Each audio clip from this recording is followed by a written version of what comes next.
तलाक तो हो चुका, अब आगे क्या करें? तलाक को हमने कबूल कर लिया। हम समाजवादी पार्टी के साथ गए पिछड़े, दलित, वंचित, अल्पसंख्यक के हक अधिकार की लड़ाई लड़ने के लिए। वहां जाने के बाद जब मैंने ऐसा महसूस किया तो चुनाव के समय ही हमारा उनका विवाद शुरू हो गया। जो प्रदेश में उपेक्षित जातियां हैं, जिनकी आबादी बड़ी संख्या में, यदि पश्चिम से हम शुरू करें तो बड़ी संख्या में कश्यप, पाल, प्रजापति, शाक्य, सैनी, माली, आरक, हरवंशी, बिजारा, भेड़िया, कंहार, ये जातियां पश्चिम में एक एक विधानसभा में 1.5 लाख, पौने 2 लाख, 1.25 लाख तक एक एक विधानसभा में। इन्हीं को हम टिकट देने की बात की है कि इनको भी टिकट दीजिए। तो पहले चरण के चुनाव में 58 सीटों पर चुनाव होना था, एक भी टिकट किसी को नहीं दिया। हमसे कहे कि दूसरे चरण में देंगे, फिर 55 सीटों का चुनाव हुआ, फिर उसमें भी नहीं दिया। फिर तीसरे चरण के चुनाव में कहा इसमें देंगे, उसमें भी नहीं दिया। तो मैंने उसी दिन कह दिया कि अब सरकार नहीं हो पाएगी। कहा क्यों? हमारी सरकार बन रही है। हमके देखिए, सरकार बनाने का जो तजुर्बा है आपका अलग है, हमारा अलग है। जिस विधानसभा में 60,000, 70,000, 80,000 पोलिंग वोट हो, जिन जातियों का उनको भागीदारी आप नहीं दे रहे हो, वो क्यों आपको वोट देगा? ये तो बीजेपी को चला जाएगा। क्या नहीं, सब लोग वोट दे रहे हैं।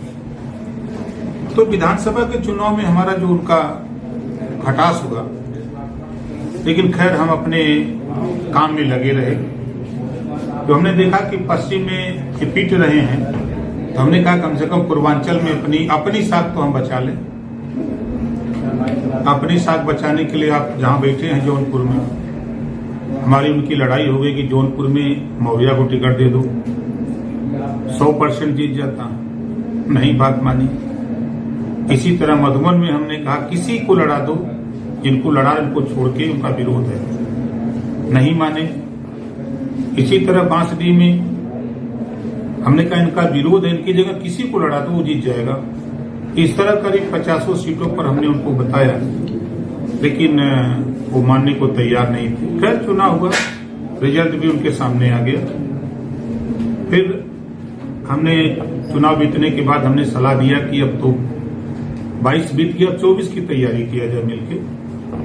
तो मैं 6 बार उनसे मिला और मैं यही सलाह देता रहा कि आप अपनी पार्टी के नेताओं को, हम अपनी पार्टी के जितने मोर्चे में लोग हैं, सभी लोग अपनी अपनी पार्टी के संगठन को लोकसभा चुनाव के मद्देनजर तैयारी किया जाए। एक ज्वाइंट मीटिंग कर लिया जाए पहले। कहाँ होगी। चौथी बार जब दबाव बनाए कस के, तो कहेंगी अभी वो चल रहा है रोजा, खत्म होने दीजिए, रोजा खत्म हुआ, फिर हम दबाव बनाए। हमसे कहें यार देखो, आप बहुत दबाव बनाते होंगे, दबाव हम अपने लिए थोड़ा बना रहे हैं। गठबंधन चुनाव जीते इसके लिए हम बना रहे हैं। फिर उसके बाद तब तक आ गया चुनाव, बाई इलेक्शन लोकसभा का। तो लोकसभा के चुनाव में फिर वही काम शुरू किया। हमने कहा कि किसी राजपूत को लड़ा दो, ब्राह्मण को लड़ा दो, पटेल को लड़ा दो, मौर्या को लड़ा दो, राजभर को लड़ा दो, पासी को लड़ा दो, या तो मत लड़ाओ। नहीं माने, लड़ा दी है, रिजल्ट भी आ गया। तो ये सब कमियां रही जो तलाक उन्होंने दिया है। वहां सच बात मत बोलिए। प्रदेश में और देश में बड़े पैमाने पर जो राजनीति पनप रही है, जी हजूरी, चमचागिरी, मालिश, पालिश, ये राजनीति पनप रही है, वो मेरे बस का नहीं है। जिसके वजह से जब मैं आजमगढ़ में 12 दिन 45, 46, 47 डिग्री टेम्परेचर था, अपने 6 विधायक को लेकर के हम लोग प्रचार कर रहे थे। 300 नेता हमने अपनी पार्टी के लोगों को लगा रखा था, और अखिलेश जी एसी में मजा ले रहे थे। इस बयान पर आजम खान ने आपसे किनारा कस लिया है। उन्होंने कहा कि मैं आपको कभी मतलब गर्मी में नहीं देखा टेम्परेचर में। इस पर क्या कहें? देखिए, आजम खान जी बड़े नेता हैं। मैं तो कह रहा हूं कि 12 दिन जो हम लोगों ने 13-13, 14-14 मीटिंग आजमगढ़ में की, क्या वहां एसी लगा था? गांव में, बगीचे में, किसी के दरवाजे पर तो एसी नहीं था। कहने के लिए वही बताए ना कि जी हजूरी, चमचागिरी, मालिश पालिश वाली जो राजनीति होती है, हम उसको एक्सेप्ट नहीं करते। धरातल पे हम लोग मेहनत कर रहे हैं, काम कर रहे हैं, तो काम करने वाले लोगों की जो ओपिनियन आती है धरातल से, उसको सुनना चाहिए। ये सुनने को तैयार नहीं। अब आजम खान जी कह रहे हैं नहीं थे। आजम खान जी तो एक दिन आए, हेलीकॉप्टर से उतरे, भाषण दिए, चले गए। हंस क्या हुआ? बड़े ठेकेदार बनते थे मुसलमानों के, और आजमगढ़ में 80% वोट मुसलमान दे दिया गुड्डू जमाली को, बसपा को दे दिया। कहां गई ठेकेदारी? अगर हम बोलते तो बुरा लगेगा। तो भाई ठीक है, बड़े नेता हैं और समाज के 4-4 बार सरकार में रहे हैं, बड़े पद पे रहे हैं। अगर पूछा जाए तो विरोध लगता है। आजादी के बाद नौकरियों में मुसलमान 38% था। चलो मान लिया काम बीजेपी ने नुकसान किया, कांग्रेस ने नुकसान किया, बसपा ने नुकसान किया। आप तो 4 मिनिस्टर थे। 75 जिले में मुसलमानों को कितने बेटों को सिपाही तूने बनवा दिया भैया? जिसके साथ थे उनका देखो आंकड़ा। वहां तो जब सरकार है तो बोलने की हिम्मत नहीं। सरकार से बाहर सीख लो ओम प्रकाश राजभर से। 18 महीने सरकार में था तब भी बोलता था, इस्तीफा दे के निकला तब भी बोलता हूं, आज यहां हूं तब भी बोल रहा हूं, कल भी बोल रहा हूं। जो लड़ाई है, देखिए प्रदेश में आज जरूरत है।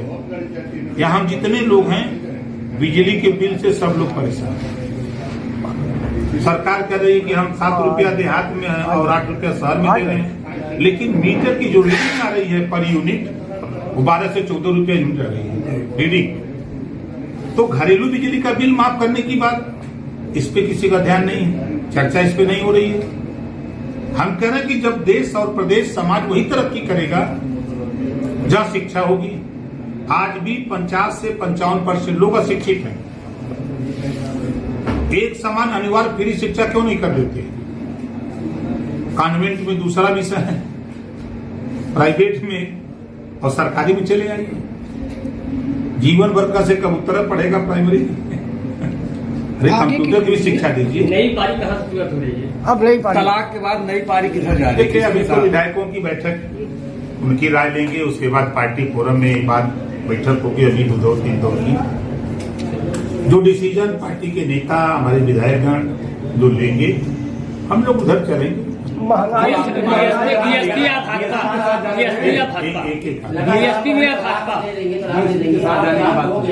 आप क्या है? बता तो रहा हूँ कि हम तो कबूल कर लिए। महंगाई बहुत बड़ा मुद्दा है, उस पर आप उसको नहीं।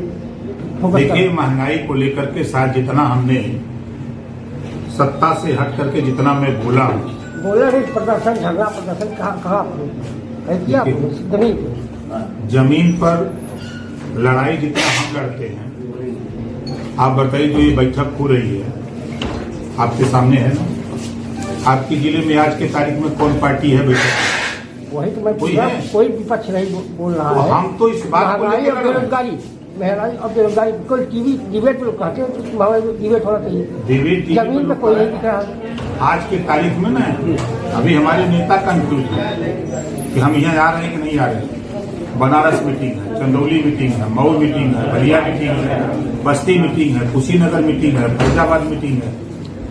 इसी मुद्दे पे हमारा यही मुद्दा, हमारा दूसरा नहीं। हम महंगाई, बेरोजगारी, शिक्षा, स्वास्थ्य, रोजगार, सभी चीजों को लेके। खाने पीने सामानों की GST लग गई, आटा चावल कोई नहीं, क्या मामला है? देखिए, मामला आपको बता दें, सच्चाई 75 साल की आजादी में 60% लोग ऐसे हैं जिनको 70 साल से लोग वोट दे रहे हैं। ना उनके दरवाजे पर शिक्षा पहुंची, ना उनके दरवाजे पर स्वास्थ्य पहुंचा, ना रोजगार, ना नौकरी, ना सम्मान।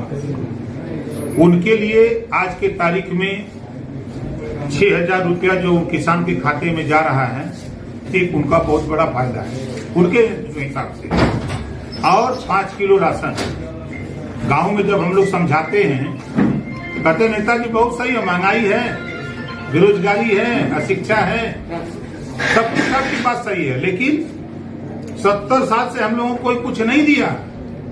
कम से कम मोदी जी तो 5 किलो देते हो भाई, मतलब गंगा में लोग कहते हैं। इसका जिम्मेदार जनता है। अब जो 60% लोग हैं जिनको चाहे सपा की सरकार रही हो, चाहे कांग्रेस की, चाहे बसपा की, चाहे जनता दल की, किसी की भी सरकार रही हो, उन लोगों तक ये मैसेज क्यों नहीं गया? आज इस बात को लेकर हम अब चिंतित हैं। ये चिंता उनके बीच में भी होनी चाहिए ना। उनको हमने जागृत क्यों नहीं किया? उनको शिक्षित करने का प्रयास हम लोगों ने क्यों नहीं किया? आज अशिक्षा की देन है कि सारी दुर्गति का कारण अशिक्षा है। आज देखिए लंका कहा हो गया, राष्ट्रपति को छोड़ के भागना पड़ा ना। तो अशिक्षा एक ऐसी चीज है कि उनको किसी चीज की समझ नहीं आती है। उनको अगर अब तो पढ़े लिखे लोगों को विदेश नीति समझाइए तो नहीं समझ में आ रहा है। राष्ट्रवाद के नाम पर विदेश नीति, कृषि नीति, उद्योग नीति नहीं समझ में आता है। तो कमियां किसकी है? आप नहीं समझा पा रहे, इसका मतलब कि आप फ्लेवर हो। भाई हम तो समझा रहे हैं। मोदी समझा लेगा, आप नहीं समझा पा रहे। नहीं, देखिए मोदी जी लंबे समय तक कांग्रेस की सरकार थे, लोग कांग्रेस से उबे हुए थे, कोई विकल्प नहीं था और भारतीय जनता पार्टी ने विकल्प दिया। दूसरा उदाहरण मैं आपको दे दूं, इस यूपी में 19 साल तक यूपी की जनता अखिलेश जी और मायावती जी से त्रस्त हो चुकी थी, विकल्प की तलाश में थी। भाजपा ने विकल्प दिया, पकड़ लिया ओम प्रकाश राजभर को, पकड़ लिया अनुप्रिया को, शुरू किया आंदोलन और जनता को लगा कि नहीं अब ये विकल्प दे सकते हैं, जनता उधर चली गई। इसके जिम्मेदार यूपी में जिम्मेदार बसपा और सपा है। देश की जो आज चर्चा हम कर रहे हैं, कांग्रेस ने इन सब चीजों पर क्यों नहीं ध्यान दिया? लंबे समय तक शासन रहने की वजह से ऐसा हुआ। जैसे तीसरा उदाहरण, रोज अगर दालें आपके खियावल जाए तो तरकारी या चटनी जरूर मांगेंगे। चुनाव के पहले सवाल ये है। तमाम भाजपा की बुराइयां आप कर रहे थे, अब जो सवाल है, नतीजियां हैं, आपकी पार्टी का दूसरे जनपद से विधायक है, आज जनपद का मीटिंग है, उसके बाद भी यहाँ का स्थानीय विधायक जफराबाद नहीं है, ऐसा क्यों? नहीं, वो इलाज के लिए गए हैं, वो बनारस गए हुए हैं इलाज के लिए और आ रहे हैं। क्योंकि वो एक सपा का लेटर भी आपको कुछ दिन दिखाए थे, तो वो सपा जाने की बात हो रही है। समाजवादी पार्टी के लेटर वो क्या कहते हैं क्या नहीं कहते हैं, उनके लेटर में कोई मतलब नहीं है। वो अपन जो लोग क्रॉस वोटिंग किए पहले उसकी जांच कर ले। चुनाव के पहले जितने विधायक आप 5-6 विधायक आपके साथ हैं आज के समय में है, हमारे साथ रहेंगे। भाई देखिए, सबसे बड़ी बात है कि आप जिस कंपनी में काम कर रहे हैं, जब तक वो कंपनी छोड़ेंगे नहीं, दूसरी कंपनी ज्वाइन नहीं करेंगे, तब तक कैसे मारेंगे? दूसरे कंपनी में मार्कर लग के आ जा रहा है। कहाँ से लग के आ जाएगा? सपा से आ रहा है, लेटर जारी हो रहा हम है। ये कहते हैं कि अब हमारे फूलचंद मौर्य जी थे गए मीटिंग करने, और फूलचंद मौर्य जी मीटिंग करने गए तो एक राजपाल मौर्य था, वो कहा कि हमको जल्दी बताइए नहीं तो हम नहीं आएंगे मीटिंग में। तो कहा भाई का इतना जल्दी काहे को है? तो कहा हम पाठ याद कर रहे हैं। क्या बनना चाहते हो? तो कहा कि हम जामुन का पाठ याद कर रहे हैं। हाँ, तुम गोभी का पत्ता बांध के घूमो कि हम राष्ट्रपति हैं।